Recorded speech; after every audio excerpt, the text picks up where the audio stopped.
bukan cuma sekedar mampu secara pengetahuan, tetapi dia punya sikap mental yang kuat, punya jiwa pejuang karena tugasnya berat, termasuk juga punya keterampilan khusus. Kita nantinya akan berupaya untuk memetakan kelompok masyarakat mana yang secara aktif yang nantinya akan bersama-sama dengan Bawaslu mengawasi pemilu. Satu kata, Pak. Jujur.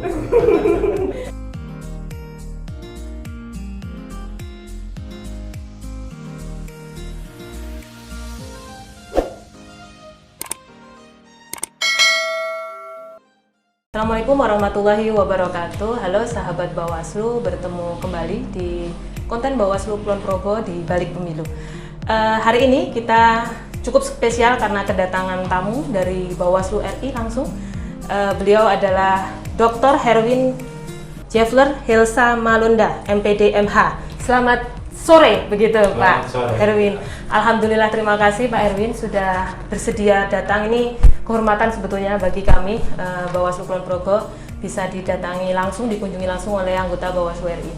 Oke, Pak Herwin, kalau berbicara tentang pemilu, sebetulnya Pak Herwin ini bukan orang baru begitu Pak di kepemiluan. Beliau ini sebelum menjadi Bawaslu RI 2 periode di Bawaslu Provinsi. Sebelumnya juga pernah menjadi anggota KPU, laras begitu nggih Pak nggih? Iya. Anwas juga sudah pernah. Dari tahun berapa Bapak? 2003. 2003, berarti sudah hampir 20 tahun mengawal pemilu begitu. Ya. Nah, kalau 20 tahun mengawal pemilu tentu tepat sekali begitu hari ini beliau bisa menceritakan bagaimana kemudian dinamika pemilu sampai di 2024. Nah, kalau kita berbicara tentang pemilu 2024 karena Pak Herwin ini sudah mengawal dari 20 tahun yang lalu. Pak Herwin, ini pemilu 2024 kan mungkin dinamikanya sedikit berbeda begitu dengan pemilu 2019 karena pemilu 2024 kemudian nanti di pemilu serentak 2024 kemudian dilanjutkan dengan pemilihan begitu di tahun yang sama meskipun di bulan yang berbeda. Tapi menurut Pak Herwin sendiri tantangan terberat dari pemilu dan pemilihan serentak di 2024 seperti apa? Kan diserentakkan dalam satu tahun antara pemilu dan pemilihan. Konsekuensinya adalah bisa saja ada tahapan pemilu beririsan dengan tahapan pemilihan. Misalnya kalau lihat tahapan KPU yang ditambah oleh peraturan KPU, kemungkinan juga terjadi ketika tahapan penyelesaian hasil di Mahkamah Konstitusi, kemudian kalau ada putusan Mahkamah Konstitusi untuk pemungutan suara ulang atau juga di pemilu presiden tahap kedua, itu bisa saja beririsan dengan tahapan awal di pemilihan. Itu yang memang akan kita perhatikan, akan jadi masalah yang memang harus diantisipasi oleh pengawas pemilu termasuk juga kita. Yang kedua, untuk 2024 itu pertama kali Indonesia menyelenggarakan pemilihan serentak di seluruh wilayah pemerintahan provinsi, kabupaten kota kecuali untuk DIY provinsi dan kabupaten kota di DKI Jakarta. Nah, artinya adalah bagi Bawaslu maka ekskalasi masalah bisa saja terjadi, potensi konflik bisa saja terjadi dengan berkaca dalam pemilu 2019 dan pemilihan yang dilaksanakan di 2017, 2018 dan di 2020. Maka bagi Bawaslu karena mendapatkan tugas wewenang, ada 3 sebenarnya kan tugas wewenang pokok terkait dengan fungsi pencegahan, fungsi pengawasan, dan fungsi penindakan. Nah, karena ada potensi konflik yang nantinya akan dipetakan melalui misalnya Bawaslu akan mengeluarkan indeks dalam pemilu, maka ke depan Bawaslu akan memfungsikan, mengoptimalkan fungsi-fungsi pencegahan. Supaya nantinya konflik ini tidak akan terjadi yang nantinya dia akan berujung di pemilihan. Kan di tahun yang sama, yang boleh dikatakan kita berupaya menjadikan di satu sisi pemilu terlaksana secara berintegritas dan bermartabat, tetapi juga akan ada berupaya pelibatan masyarakat termasuk peserta pemilu itu dilayani dengan baik, dan bagi Bawaslu akan berupaya menjamin membuat keadilan pemilu yang dirasakan oleh sebuah peserta pemilu. Kalau melihat dari tantangan yang disampaikan oleh Pak Herwin, apa yang kemudian harus dipersiapkan oleh jajaran pengawas pemilu sampai di tingkat daerah? Kita pertama ya kalau dari sini rekrutmen pengawas pemilu. Bawaslu saat ini kan lagi merekrut Bawaslu provinsi. Selain syarat-syarat yang selama ini kita tahu, kita nanti akan mencari, mudah-mudahan kita akan cari orang yang punya kemampuan untuk melakukan tugas, memahami tugasnya dengan baik, mampu dan bersedia untuk bekerja keras karena agak berat tugas-tugas ke depan. Dia harus rela berkorban waktu dan tenaga supaya nantinya secara bersama-sama ada membangun soliditas untuk melakukan tugas-tugas itu.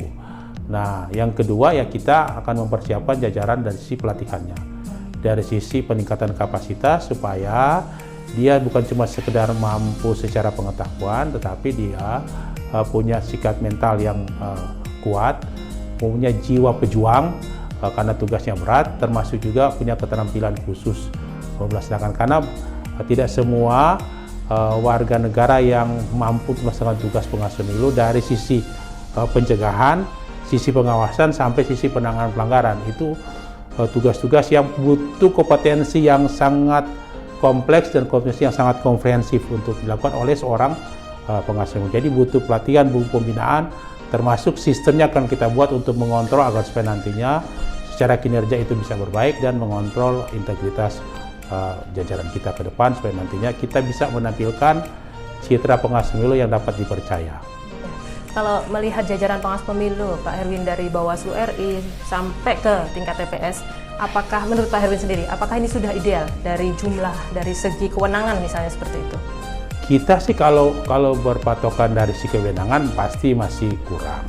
Kita sih berharap ada kewenangan-kewenangan yang full yang diberikan kepada kita. Cuma kita tidak akan berpatok kepada situ, tapi menyadari ada kekurangan dan kelemahan terkait dengan keterbatasan kewenangan, tetapi juga kita akan optimalkan dan maksimalkan fungsi-fungsi yang diberikan kepada kita supaya nantinya nanti akan keseimbangan tugas yang akan kita lakukan ke depan, yang ujungnya tadi kita berupaya menjadikan lembaga ini sebagai lembaga yang bisa dipercaya masyarakat untuk mengawal pemilu. Kalau sudah dipercaya oleh masyarakat mengawal pemilu, berarti terwujudnya pemilu yang berintegritas, bermartabat, dan dilaksanakan secara berkualitas dan bersih itu benar-benar kita wujudkan. Sambil berharap publik, masyarakat itu membantu Bawaslu. Untuk bersama-sama dengan Bawaslu kita mengawasi, memberikan informasi, melaporkan, termasuk melakukan upaya-upaya pencegahan di lingkungan sekitar yang baik diinisiasi oleh Bawaslu maupun diinisiasi oleh kelompok jaringan masyarakat tertentu. Oke, kalau dari segi jumlah Bapak, dari sampai ke tingkat TPS? Kalau memang dari sisi ini sih sebenarnya kan karena di Panwas Kelurahan kan cuma satu. Ya, kita sih sebenarnya berharap ke depan itu minimal ada secara equal sama dengan KPU. Kalau KPU misalnya 5, kita 5 di Panwascam, kemudian di Kelurahan Desa mereka 3, kita 3. Cuma itu harapan, mudah-mudahan ini ke depan bisa kita sesuaikan. Tapi ya kita tidak akan berpaku tangan di situ, tidak akan menyalahkan situasi, tapi akan berupaya keluar dari situ untuk melakukan inovasi-inovasi sesuai dengan kemampuan dan kewenangan ada. Misalnya kan tadi dengan kekurangan dan kelemahan kita dari sisi personil, jumlah personil, kita akan berupaya membangkitkan animo publik, menguatkan pengawasan partisipatif agar supaya nantinya bukan cuma sekedar Bawaslu yang mengawasi pemilu ini, tetapi juga masyarakat selaku rakyat selaku pemegang kedaulatan, supaya mereka sadar, sama-sama sadar dan berupaya untuk bersama-sama Bawaslu kita awasi pemilu, dan nanti sesuai slogan Bawaslu, nanti Bawaslu akan secara maksimal menampilkan keadilan pemilu bagi seluruh rakyat dalam proses pemilu saat ini. Oke, kalau tadi Pak Herwin menyampaikan tentang pengawasan partisipasi masyarakat begitu untuk ikut mengawasi, artinya kan tidak hanya mencegah tapi juga mungkin bisa melaporkan begitu. Nah, ini yang sering kita sering kita dapatkan atau peroleh dari masyarakat. Biasanya kalau kita sosialisasi ke masyarakat, Pak Herwin, ini masyarakat rata-rata takut melaporkan karena tidak ada perlindungan, keamanan begitu, jaminan perlindungan lah seperti itu. Nah, ini dari Bawaslu sendiri bagaimana? Ya, kan sebenarnya bagian dari sebenarnya keterbatasan kewenangan. Nah, sebenarnya ada strategi yang lain ke depan. Sebenarnya tadi kita nantinya akan berupaya untuk memetakan kelompok masyarakat mana yang secara aktif yang nantinya akan bersama-sama dengan Bawaslu mengawasi pemilu. Artinya bisa saja misalnya kita akan kerjasama dengan para advokat, kita akan kerjasama dengan para legal, kita akan kerjasama dengan pihak-pihak yang punya kewenangan untuk membuat sebuah proses demokrasi yang lebih baik di masa-masa akan datang. Itu kita akan fokus ke situ sambil tidak meninggalkan tadi. Secara umum kita akan melakukan sosialisasi, meningkatkan pengawasan partisipatif kepada masyarakat secara keseluruhan. Tapi ada kelompok-kelompok tertentu yang kita fasilitasi terkait dengan pemahaman, pengetahuan, bagaimana cara pelaporan sehingga bisa dilakukan terkait ini. Tapi kita juga tanpa meninggalkan misalnya fungsi masyarakat umum itu akan kita fungsikan sebagai pemberi informasi yang nantinya dalam posisi bagaimana kita berikan pengetahuan supaya informasi ini kan akan dijadikan Bawaslu sebagai informasi awal yang bisa saja diramu dalam proses investigasi penelusuran yang bisa dijadikan sebagai informasi untuk dijadikan temuan dan Bawaslu sendiri akan bertindak untuk itu. Dan itu kita butuh pengawas pemilu yang berani, pengawas pemilu yang cermat, pengawas yang tegas ketika dia melaksanakan tugas. Oke, terima kasih Pak Herwin. Ini sebetulnya kita ada sesi satu lagi, Pak Herwin. Ini yang terakhir sesi sebut dengan satu kata. Sebetulnya biasanya kita ada 3 sesi, tapi mengingat Pak Herwin harus segera kembali ke Jakarta, jadi ini ada sesi sebut dengan satu kata, Pak Herwin. Nanti saya akan menyebutkan satu kata begitu dan satu kalimat atau satu istilah begitu, dan Pak Herwin nanti menyampaikan itu dengan satu kata. Misal saya menyampaikan politik, mungkin Pak Herwin bisa mendefinisikan itu bersih, misalnya seperti itu. Saya politik, Pak Herwin bersih, gitu ya. Nggak banyak Pak Herwin. Ya, tapi harus cepat ya Pak Herwin. Tapi ini harus cepat ya Pak. Siap ya Pak? Ya harus siap, ini udah di sini. Yang pertama, pemilu. Si. Waduh. Oke. Yang kedua, integritas. Pengawas pemilu. Satu Pak, satu kata. Integritas pemilu. Oke. Partai politik. Satu kata Pak. Tidak curang. Satu kata Pak. Jujur. Daftar pemilih. Akurat. Oke. Politik uang. Lenyatkan. Oke. Terakhir, Bawaslu. Bermartabat.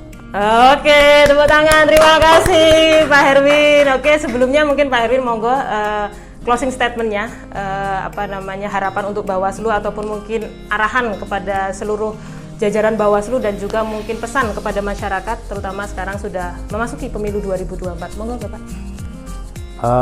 Pemilu 2024 adalah bagian dari kita untuk mengejawantakan demokrasi. Kita sudah berkali-kali melaksanakan pemilu, oleh karena itu dengan berkaca pada pemilu sebelumnya, diharapkan pemilu 2024 akan dilaksanakan dan berhasil dilaksanakan secara lebih baik dari pemilu sebelumnya. Hal-hal yang menghambat tercapainya pemilu yang berintegritas dan bermartabat itu menjadi catatan Bawaslu untuk kita perbaiki dalam pelaksanaan pemilu. Melalui tugas, wewenang, dan fungsi Bawaslu ke depan, kita berupaya menciptakan pemilu yang bersih, pemilu yang berintegritas, dan pemilu yang bermartabat. Sambil tetap berharap masyarakat atau rakyat itu terlibat bersama-sama dengan Bawaslu untuk menginformasikan, untuk mencegah adanya pelanggaran di lingkungan sekitar atau melaporkan apabila ada dugaan pelanggaran kepada Bawaslu, dan Bawaslu berupaya nantinya melalui fungsi pencegahan, fungsi pengawasan, dan fungsi penindakan menciptakan keadilan pemilu bagi semua pihak. Diharapkan nanti jajaran pengawas pemilu yang nantinya mulai tahun ini sudah mulai dibentuk jajaran pengawas pemilu di daerah. Jadi ditandai mungkin di daerah istimewa Yogyakarta saat ini lagi proses seleksi Bawaslu provinsi yang menunjukkan nanti akan masuk ke Panwas kecamatan, dan tahun depan juga bisa saja kalau saya regulasi ada Bawaslu kabupaten kota, dan diharapkan semua untuk akan terlibat bagi akan menjadi pengawas pemilu, termasuk juga nantinya kita akan secara bekerja sama mewujudkan pemilu yang seperti yang saya katakan tadi, pemilu yang bermoral, pemilu yang bersih, berintegritas, dan bermartabat. Bersama rakyat kita akan sama-sama awasi pemilu dan Bawaslu akan berupaya untuk menegakkan keadilan pemilu. Terima kasih kepada kita semua. Mohon masyarakat, seluruh komponen masyarakat mendukung Bawaslu melaksanakan tugas berat dalam pemilu yang dilaksanakan serentak di tahun 2004 yang bersamaan juga akan dilaksanakan dengan pemilihan untuk gubernur, bupati, wali kota. Mohon dukungan seluruh masyarakat. Demikian yang saya sampaikan. Wabillahi hidayah. Wassalamualaikum warahmatullahi wabarakatuh. Salam awas kita semua. Terima kasih Pak Herwin. Itu tadi bincang-bincang kita singkat tapi padat dan sangat bermakna, dan saya rasa ini juga sangat bermanfaat untuk teman-teman jajaran pengawas pemilu dan juga masyarakat, karena memang saat ini sudah memasuki pemilu 2024. Harapan kita sama aja Pak, semoga pemilu 2024 maupun pemilihan 2024 bisa berlangsung menjadi pemilu maupun pemilihan tadi yang disampaikan Pak Herwin bermartabat, bersih, berintegritas, begitu ya Pak. Ya, terima kasih Pak Herwin atas kerawuhannya, dan kita mungkin terakhir sebelum kita tutup, kita tagline-nya dulu Pak, tagline-nya Bawaslu ya. Bersama rakyat, awasi pemilu, bersama Bawaslu, tegakkan keadilan pemilu. Dari saya cukup sekian, Assalamualaikum warahmatullahi wabarakatuh.